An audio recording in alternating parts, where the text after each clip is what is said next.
কোনো মিসাইল কিংবা রকেট নয়, এবার বন্দুক হামলায় কাঁপল ইসরায়েল।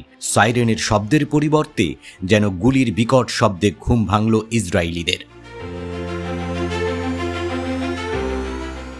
স্থানীয় সময় শুক্রবার ভোরের আলো ফোটার আগেই অস্ত্রধারীদের ছোড়া একের পর এক গুলিতে ত্রাসের নগরীতে পরিণত হয় মধ্য ইসরায়েলের শহর তিরা। আশেপাশের বাসিন্দারা কিছু বুঝে ওঠার আগেই মুহূর্তেই ঝরে যায় দুই ইসরায়েলি যুবকের প্রাণ। গোলাগুলির বিকট শব্দ শুনে এগিয়ে যান স্থানীয়রা। একটি গাড়ির ভেতর অচেতন অবস্থায় ৩ জনকে দেখতে পান প্রত্যক্ষদর্শীরা। খবর দেন পুলিশে। পরে দ্রুত ঘটনাস্থলে পৌঁছায় নিরাপত্তা কর্মীরা। এ সময় ২ জনকে মৃত ঘোষণা করেন তারা। গুরুতর আহত অবস্থায় হাসপাতালে নেওয়া হয় আরেক যুবককে। ইসরায়েলি সংবাদ মাধ্যম টাইমস অব ইসরায়েল সহ একাধিক গণমাধ্যম জানিয়েছে এসব তথ্য।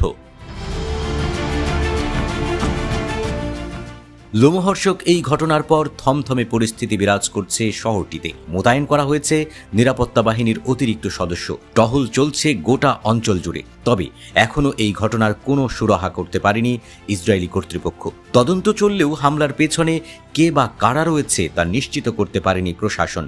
আটক করা যায়নি কাউকে, জানা যায়নি হামলার কারণও। ঘটনাটিকে সন্ত্রাসী হামলা হিসেবে ধারণা করছে ইসরায়েল।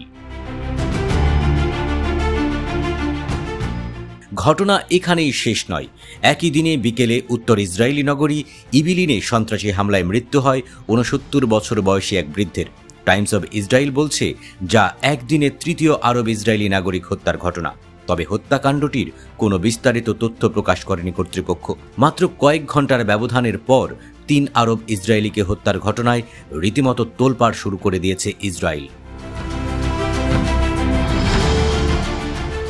হামাস, হুতি, হিজবুল্লার মতো সশস্ত্র গোষ্ঠীগুলোর বিরুদ্ধে যখন চলছে লড়াই, তখন যেন নিজ ভূখণ্ডেই একের পর এক সন্ত্রাসী হামলায় নাজেহাল ইসরায়েল। কয়েকদিন আগেই মধ্যাঞ্চলীয় তিরা নামক ওই শহরটিতেই আততায়ীর ছোড়া গুলিতে প্রাণ যায় ২৪ বছর বয়সী আরও এক যুবকের। গাজায় নিরীহ ফিলিস্তিনিদের উপর চালানো আগ্রাসনের জেরে সাম্প্রতিক সময়ে সন্ত্রাসী হামলার মাত্রা বেড়েই চলেছে ইসরায়েলে, যার বেশিরভাগই টার্গেট হন সাধারণ ইসরায়েলিরা। গেল বছরের শেষের দিকে তেল আবিবের কাছাকাছি এক বাস স্টপে দাঁড়িয়ে থাকা যাত্রীদের উপর গাড়ি উঠিয়ে দেয় এক ব্যক্তি, যাতে এক ইসরায়েলির মৃত্যুসহ জখম হয় কমপক্ষে ৩৫ জন। এছাড়াও গেল কয়েক মাসে বেশ কয়েকবার বন্দুক হামলার ঘটনা ঘটেছে ইসরায়েলে, যাতে প্রাণ হারিয়েছেন বেশ কয়েকজন ইসরায়েলি। তবে কি নিজ ভূখণ্ডেই আর নিরাপদ নয় ইসরায়েলিরা? একের পর এক সহিংস হামলার পর উঠছে এমন প্রশ্ন।